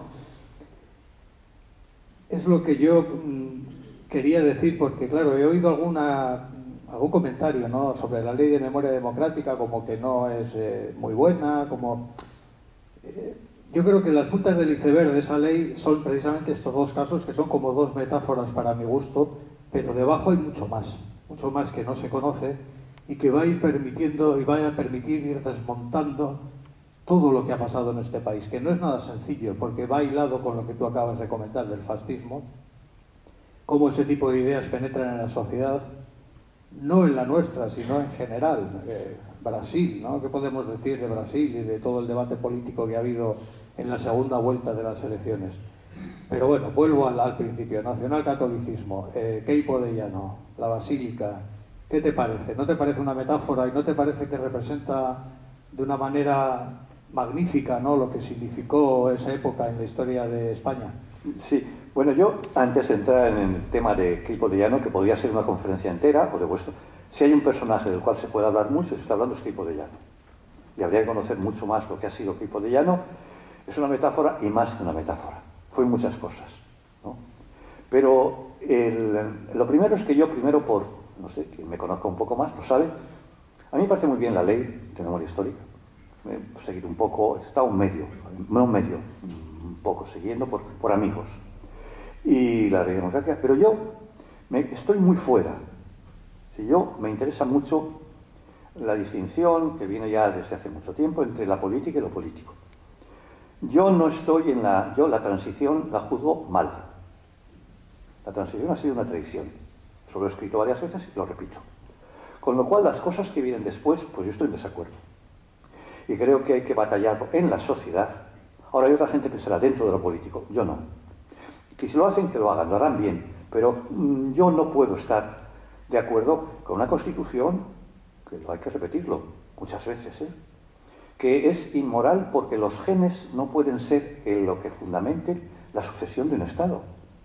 ¿Qué es eso de que alguien, porque tiene unos genes tal? Eso es la negación de lo que es la democracia, la negación. Que es el jefe de las Fuerzas Armadas. Que hay un ejército, por otra parte, es el que tiene que defender por encima de toda la unidad de España. Pues no estoy de acuerdo. Y no de acuerdo con eso, todo lo que salga de ahí, yo lo veo con una cierta distancia. Mientras que creo que hay que meterse, antes se ha dicho, en las cosas más reales, en la gente, y desconfiar de aquello que, bueno, pues yo no tengo confianza en ello, ni más ni menos, ¿no? Eso dicho, te digo, Queipo de Llano, ahora ha salido mucho sobre él. Es un personaje extraño, raro, a mí me parece un personaje maligno. Sabéis que primero intentó en el 400 hacer un golpe de Estado. Es decir, porque era republicana, estaba en una república. Esas cosas que han ocurrido algunas veces en el mundo, ¿no? Después se pasa a, bueno, cuando Franco hace aquello de Sevilla y lo que sabemos, lo que le apuntaló, después los cargos que tuvo, que estaba más de acuerdo, no estaba de acuerdo con Franco. Hay mucha literatura al respecto, ¿no? Mucha. Y yo, por decirte lo que pienso del personaje, yo creo que en ese caso había que verle la cara, Me parece que es un personaje siniestro. Y lo que hizo, los bandos que hizo eran siniestros, Y las locuciones, que algunas las he oído yo de él, no directamente, eran obscenas. Bueno, si ha sido una metáfora, pues bienvenida sea, pero que se conozcan el personaje me parece muy bien. que se me conozca cómo fue de un sitio para otro y qué es lo que hizo al final, ¿no? Producir terror, producir terror. Eso es lo que pienso del equipo de A. Bueno, lo piensa casi todo el mundo. Yo creo que hasta la gente de derechas lo pensaba. Yo le he oído a gente bastante de derechas, la clásica derecha, bueno, ya derecha e izquierda pues ya se tambalean eso, ¿no? Pero, es decir, me da asco oír a Kiko de Llano, y era de los suyos, ¿no? O sea que, pues sí, personaje curioso en todo.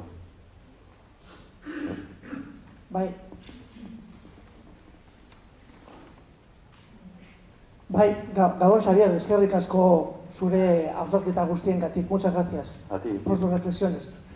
Bueno, yo me considero cristiano practicante. Yo al ver el título de la charla, pues el nacional influencia, ¿no? Catolicismo, por supuesto que esperaba encontrar una serie de contenidos y con la que estoy completamente de acuerdo y también indignado, pues como cristiano por el pasado que ha tenido, pues que ha sido protagonista, pues la Iglesia, ¿no? Ahora veo también, enlazo un poco con el concepto tuyo de respeto y también con un pequeño riesgo que existe, no solamente hablando de estos temas, sino de muchos, de llegar a generalizaciones demasiado excesivas, ¿no? Desde el punto de vista, el mismo término de iglesia puede referirse a la institución, iglesia puede referirse a curas concretos, pero iglesia también puede referirse también a comunidades cristianas, a laicos, etcétera, etcétera, ¿no? Iglesia también, yo creo que fue también Ignacio Uría, también portugalujo. ¿Cómo no?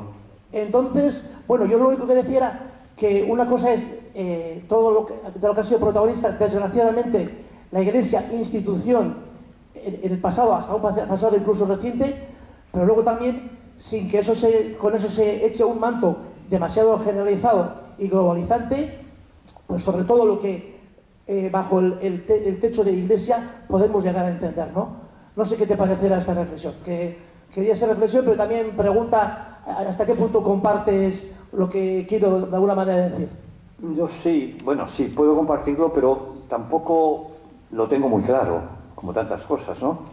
Porque yo, por una parte, creo que hay que distinguir, tiene razón, casi todos los conceptos después tienen muchos hijos, hay que verlos de muchas perspectivas, ¿no? Se podría decir de cualquier cosa, que hay que ver, depende dónde está y dónde no está. Pero en el caso por ejemplo, de la Iglesia, ¿no? De la Iglesia, yo creo que además es el punto clave, ya te se ha dicho, donde hay que atacar, si hay que atacar, la imposición, ¿no? Pero yo tengo mis dudas, y eso tú las resolverás en ti, que dices que eres cristiano. Pero vamos a ver, una cosa es la Iglesia como institución, sin duda alguna, y otra cosa es que hay gente realmente buena dentro de esa institución. Imaginémonos que estamos en contra de esa imposición, seguiré diciendo la palabra, que es la Iglesia. Ahora, uno perteneciendo, ya de alguna manera está apoyando a esa Iglesia. Eso sí, así. O sea, yo una vez con Wolff, que era uno de los grandes de la teología de la liberación, tuve una discusión en Madrid, y él todo contra el Vaticano, se le decía, pues salte. Entonces eso me molestó mucho. Y a mí, amigos que tengo, de teología de la liberación, o cercanos, pero bueno, estás en la institución, de una u otra manera. Y es muy difícil salirse de ahí. Incluso en las instituciones, en las mejores, en las peores, puede haber, bueno, pues sí, efectivamente, algo que es muy malo y alguien bueno, en todas. El asunto es cuánto ese bueno está siendo apoyo que es aquello que no es tan bueno. Es decir, que hay una complicidad después que yo no la veo nada clara. No la veo nada clara. Si yo estuviera absolutamente en contra de la Iglesia, en absoluto, no haría ninguna cosa que tuviera que ver con la Iglesia. Ninguna. Lo otro a mí me parece que es un poco estar a dos aguas, ¿eh? Te lo digo con toda sinceridad, pero bueno, tú sabrás.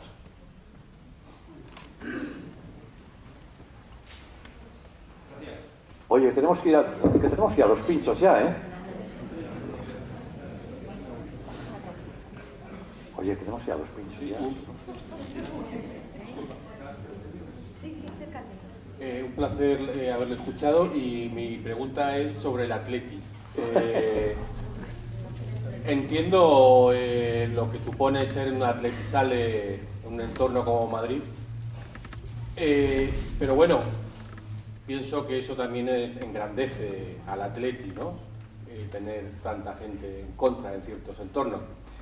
Mi pregunta directa sería, ¿qué opinas con la filosofía del atleti, si debería avanzar para seguir estando donde tiene que estar o seguir manteniéndonos como estamos, pero no avanzar en otros? No sé si más... te entiendo perfectamente. Exacto. Pero es la pregunta del millón, ¿eh? Pero quiero saber tu opinión como yo te voy a decir, bueno, sí, además me han dicho que era yo el filósofo del atleti, allí me dijeron que decía un honor, ¿eh? Un honor, o sea, no te quepa la menor duda. Lo que has dicho tú sí es un tema interesante, que es tener el corazón, el bihotza aquí en Euskadi, yo solo decía, nik bizi Madrilean, baino nire bihotza Euskal Herrian dago, ¿no? Suelo decirlo eso porque es verdad. Entonces sí que tienes bastantes o muchas incomprensiones, muchas, pero bastantes. Hablar con una cierta facilidad y con la máxima objetividad que quieras, allí no es fácil.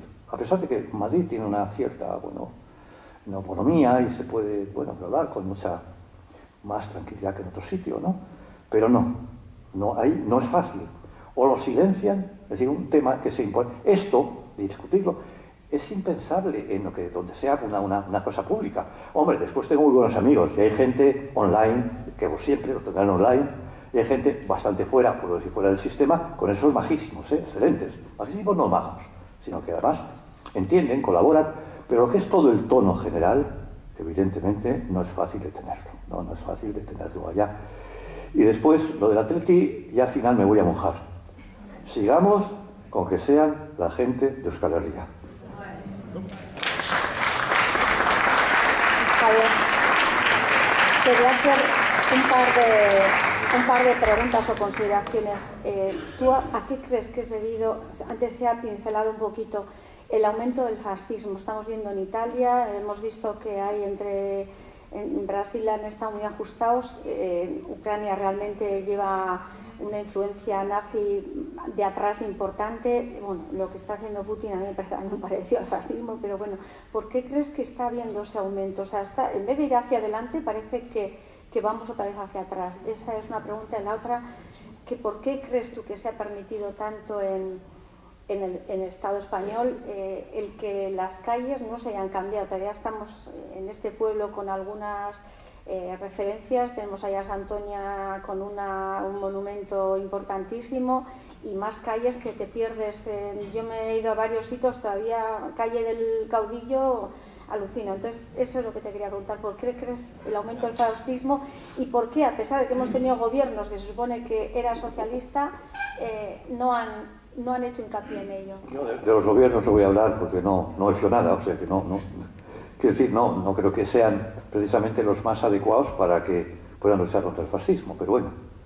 El primero, lo que has dicho de las calles, a mí me dijeron una vez de aquí, del ayuntamiento, que iban a pedir, no sé si una calle, un instituto a mi nombre. Yo dije, qué bien. No me gusta, me hubiera gustado jugar en el Atleti, pero bueno, si me dicen que por todo una calle, excelente. Lo tiraron abajo enseguida, O sea, lo tiraron abajo enseguida. Bueno, porque hay después una inercia en esto grande, porque ahí se ha dicho, pues mucho miedo, no hay decisión, pero me parece muy mal que siga habiendo calles de este tipo, aquí y en tantos sitios, y aquí más si cabe.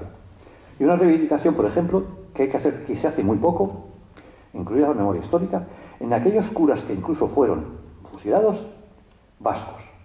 Se habla muy poco de eso, y los hubo. Bueno, pues yo no dejo hablar que hablar de eso, vamos, poco. Como se decía antes, que no se hable, bueno, pues se hable. Entonces, lo de las calles, pues me parece que es una cosa que hay que cuidar, ¿no? Que hay que, bueno, pues decididamente hacerlo.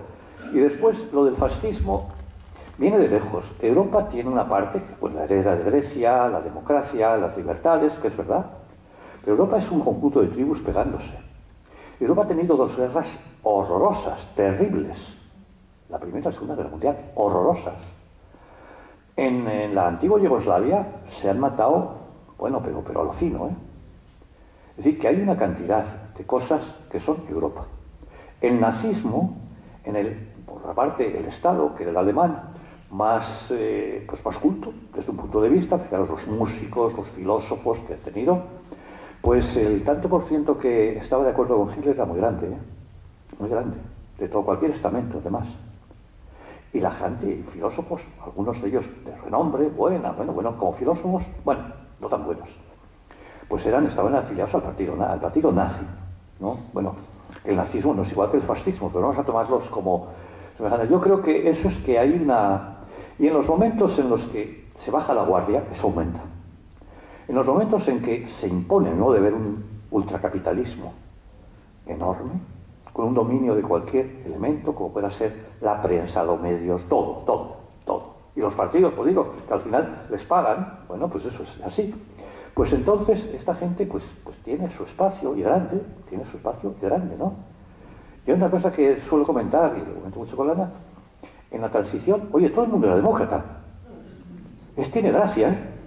De palabra yo puedo ser lo que me dé la gana, Napoleón, ¿no? Claro, cuando ha empezado la gente a levantar la cabeza, han aparecido debajo las piedras, que demócratas no tenían nada. Se entienda en el sentido más débil de democracia. Entonces, bueno, eso estaba ahí.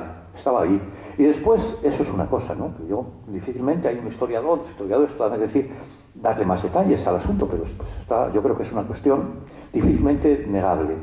Y después yo creo que también los grandes errores de la izquierda, los grandes errores, hay que tener cuidado, hay que ser rojos y no poner pasillo a aquellos que después van a hacer pisotear. Bueno, eso lo dejo ahí. Eskerrik asko, Javier, eta...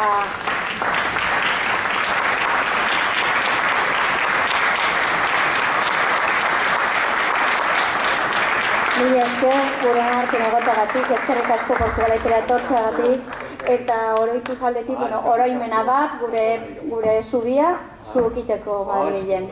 Bai, eskerrik asko denari.